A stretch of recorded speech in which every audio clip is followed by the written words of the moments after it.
Hello दोस्तों, पैसा वो माध्यम है जिससे धरती पर आपकी सफलता मापी जाती है।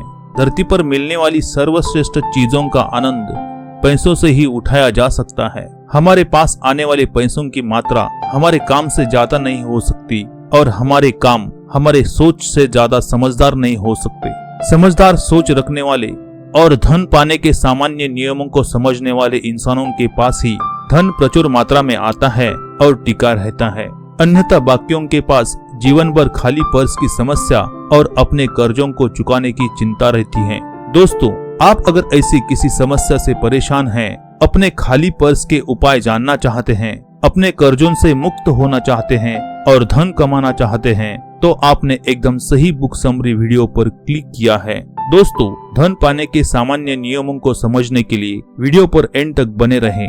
नमस्कार दोस्तों, सक्सेस थ्रू बुक्स इस Hindi audio book summary channel में आपका फिर से स्वागत है। दोस्तों, आज हम बात करेंगे the richest man in Babylon इस बुक के बारे में, जिसे लिखा है प्रसिद्ध लेखक जॉर्ज सैमुअल क्लासन ने। लेखक ने अमेरिकन आर्मी में सेवा दी और सेवा पूर्ति के बाद वित्तीय सफलता पर पैम्पलेट की सीरीज चलाई। उसमें सबसे लोकप्रिय series the richest man in Babylon ये थी और उसे बाद में इस पुस्तक के रूप में प्रकाशित किया गया। दोस्तों, वीडियो को शुरू करने से पहले आपसे ये रिक्वेस्ट है कि आपने हमारे सक्सेस थ्रू बुक्स इस चैनल को अभी तक सब्सक्राइब नहीं किया है तो कृपया हमारे चैनल को सब्सक्राइब करें, बेल आइकन को दबाएं और हमारे वीडियो को लाइक करें, शेयर करें और कमेंट करें। दोस्तों, इससे हमें आपके लिए और भी बुक समरीज बनाने में मोटिवेशन मिलता है। हम आपके लिए चैप्टर वाइज और डिटेल में बुक समरीज बनाते हैं ताकि आपको बुक पढ़े बिना बुक में दी गई नॉलेज मिल सके। तो प्लीज दोस्तों, subscribe, like, share and comment. तो चलिए दोस्तों, शुरू करते हैं आज की बुक समरी। इस बुक समरी को हम 2 भागों में जानेंगे। इस पहले पार्ट में हम बुक में दिए गए 11 में से पहले 6 चैप्टर को जानेंगे और बाकी के 5 चैप्टर सेकेंड पार्ट में जानेंगे। आइए दोस्तों, देखते हैं पहला चैप्टर, जिसका नाम है बेबीलोन का ऐतिहासिक रेखाचित्र। इतिहास के पन्नों में बेबीलोन से ज्यादा चमकदार शहर नहीं मिलता। इस शहर के सोने और जवाहरातों के खजाने बेशुमार थे। ये शहर यूफ्रेटिस नदी के किनारे एक समतल और बंजर घाटी में बसा था। बेबीलोन के पास सिर्फ 2 प्राकृतिक संसाधन थे, उपजाऊ जमीन और नदी में पानी। शहर के रूप में बेबीलोन का अस्तित्व अब नहीं है। ये शहर अब खंडर बन गया है। आप इसे शहर की कब्र कह सकते हैं। करीब 8000 साल पहले ये शहर अस्तित्व में था। सिंचाई के लिए यूफ्रेटिस नदी पर अनेक नहर बनाए गए थे। कुछ तो इतने बड़े थे, उन्हें पानी से खाली रखा गया तो दर्जन भर घोड़े इसमें एक साथ दौड़ सकते हैं। इस शहर के राजा ने और एक आश्चर्यचकित करने वाली चीज की थी, वो थी शहर को बाहरी आक्रमणों से सुरक्षित रखने वाली विशालकाय दीवारें। ये दीवारें शहर के चारों ओर 107 फीट ऊंची थी और इतनी चौड़ी थी कि 6 घोड़ों वाला रथ उसके ऊपर से दौड़ाया जा सकता था और इनकी पूरी लंबाई 911 मील थी। पुरातत्वविदों को उत्खनन में लाखों मिट्टी के टैबलेट की पूरी लाइब्रेरी मिली है। हर एक टैबलेट 6x8 और 1 इंच मोटे थे, जिस पर रिकॉर्ड लिखा जाता था। तो चलिए दोस्तों, आगे देखते हैं दूसरे चैप्टर के बारे में, जिसका नाम है एक इंसान जिसने स्वर्ण की इच्छा की। दोस्तों, उस समय आज की तरह लेन देन का माध्यम रुपया या डॉलर नहीं था। तांबे, चांदी और सोने के सिक्कों के माध्यम से सारी लेन देन चलती थी। इस चैप्टर में लेखक 2 दोस्तों की बातचीत का वर्णन देते हैं, रथ बनाने वाला बंसीर और संगीतकार कोबी। ये दोनों दोस्त भी अपनी गरीबी की समस्या से परेशान हैं और इस समस्या से छुटकारा पाकर अमीर बनना चाहते हैं। अपना खाली बटुआ स्वर्ण से भरना चाहते हैं। जीवन का आनंद और सुख पाना चाहते हैं। बहुत सोचने पर इन 2 दोस्तों ने ये तय किया कि कोबी का एक दोस्त अरकद, जो बेबीलोन का सबसे अमीर आदमी है, उसके पास जाते हैं और उसकी सफलता के बारे में पूछते हैं। इस किस्से से हमें ये सीख मिलती है कि धन पाने के लिए पहले गहरी आंतरिक इच्छा होना आवश्यक है। जिस चीज के लिए हम कोशिश करते हैं उसे पाने में हम सफल होते हैं। आइए दोस्तों, आगे देखते हैं तीसरा चैप्टर, बेबीलोन का सबसे अमीर आदमी। बेबीलोन शहर का सबसे अमीर आदमी अरकद था। वो अपनी संपत्ति के लिए चारों ओर मशहूर था। भरपूर खर्च करने के बावजूद भी उसकी संपत्ति बढ़ती जाती थी। एक दिन अरकद के बचपन के दोस्त कोबी और कोबी के कई दोस्त अरकद से मिलने आते हैं और अरकत के संपत्ति का राज जानना चाहते हैं तो अरकत अपनी पूरी कहानी उन दोस्तों को बताता है और संपत्ति बनाने की नीतियां भी समझाता है। वो कहता है, तुम सबको पहले पैसे देते हो, खुद को पैसे नहीं देते हो। अगर तुम्हें अमीर बनना है तो अपनी कमाई का 10वां हिस्सा अपने लिए बचा कर रखना होगा। अपने 5/10वें हिस्से से ज्यादा बचा कर रखना अच्छी बात है, लेकिन 10वें हिस्से से कम नहीं होना चाहिए। अपने बचत के निवेश से आने वाले बचत के बच्चों को खाना नहीं चाहिए। इस बचत के बच्चों के और बच्चे आएंगे और आपके लिए काम करेंगे। धन पेड़ की तरह एक छोटे बीज से उगता है। जितनी जल्दी बीज बोओगे उतनी जल्दी पेड़ निकलेगा।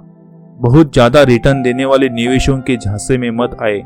जिनका काम पैसे संभालना है, ऐसे समझदार लोगों से सलाह ले।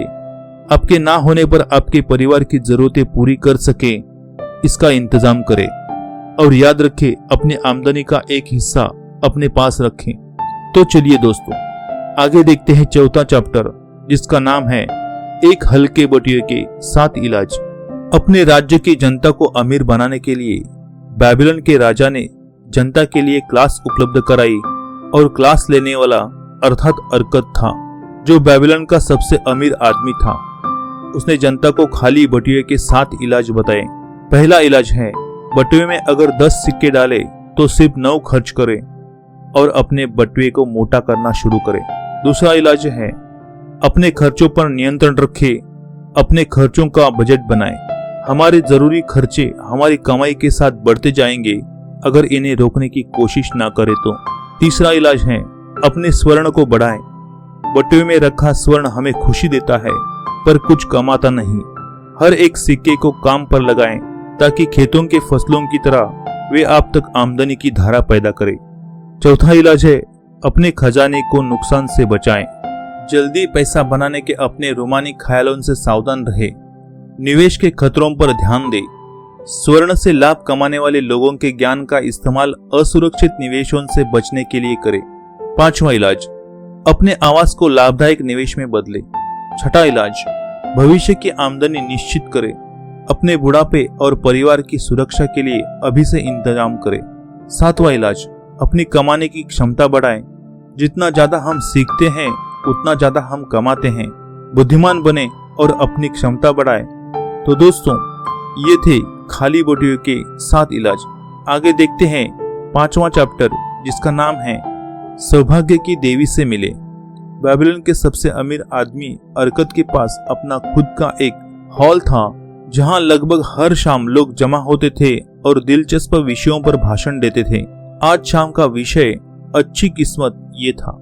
इस चर्चा से हमें ये सीख मिलती है कि सौभाग्य की देवी अच्छी किस्मत उसे ही देती है जो सही मौका पहचान कर तुरंत लाभ उठाता है। तुरंत एक्शन लेने वाले इंसानों पर किस्मत की देवी कृपा करती है। अच्छी किस्मत अवसर के पीछे पीछे आती है। कोई भी इंसान सफलता की ऊंचाई पर तभी पहुंच सकता है जब उसने टालने की आदत को पूरी तरह से खत्म कर दिया हो। टालोपन करने वालों के हाथों से अच्छी किस्मत फिसल जाती है। तो चलिए दोस्तों, आगे देखते हैं 6ठा चैप्टर, स्वर्ण के 5 नियम।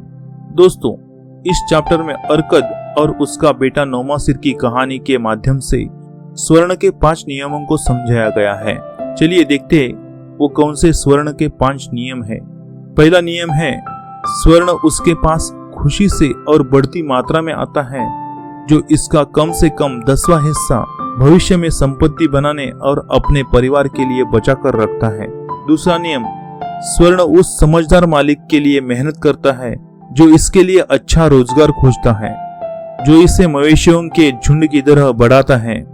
तीसरा नियम है, स्वर्ण उस समझदार मालिक के पास सुरक्षित रहता है जो इसे समझदार इंसानों की सलाह के अनुसार निवेश करता है। चौथा नियम है, स्वर्ण उसके हाथों से फिसल जाता है जो इसे ऐसे व्यापारों और कामों में लगाता है जिनकी उसे जानकारी नहीं है या जिसकी सलाह अनुभवी लोग नहीं करते।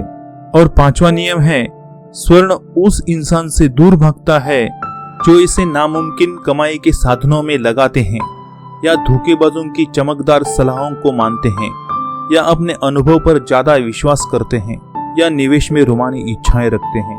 तो दोस्तों, आप भी संपत्ति कमाना चाहते हैं तो अर्कत के इस स्वर्ण के 5 नियमों को अच्छे से समझ ले और अपने जीवन में उपयोग करें, ताकि आप भी अर्कत की तरह धनवान बन सके। दोस्तों, अगर आप वाकई में धनवान बनना चाहते हैं तो कोई चमत्कार या कोई जादू की अपेक्षा मत करना, क्योंकि ऐसे चमत्कार या जादू केवल फिल्मों में होते हैं। सोच समझकर कोई स्ट्रैटेजी बनाओ। इस बुक में दिए गए बातों को याद रखकर अपनी स्ट्रैटेजी को फॉलो करें। तो चलिए दोस्तों, इस पहले पार्ट में इतना ही। बाकी के 5 चैप्टर के बारे में बात करेंगे इस बुक समरी के सेकंड पार्ट में। दोस्तों, वीडियो को एंड तक देखने के लिए बहुत बहुत धन्यवाद। आपने हमारे सक्सेसफुल बुक्स इस चैनल को अभी तक सब्सक्राइब नहीं किया है तो कृपया चैनल को अभी सब्सक्राइब करें और बेल आइकन को दबाएं। दोस्तों, अगर आपको हमारी वीडियो अच्छी लगी तो कृपया वीडियो को लाइक करें, कमेंट करें और वीडियो को अपने दोस्तों के साथ शेयर करें। तो चलिए दोस्तों, मिलते हैं इस बुक समरी के सेकंड पार्ट में। तब तक के लिए धन्यवाद।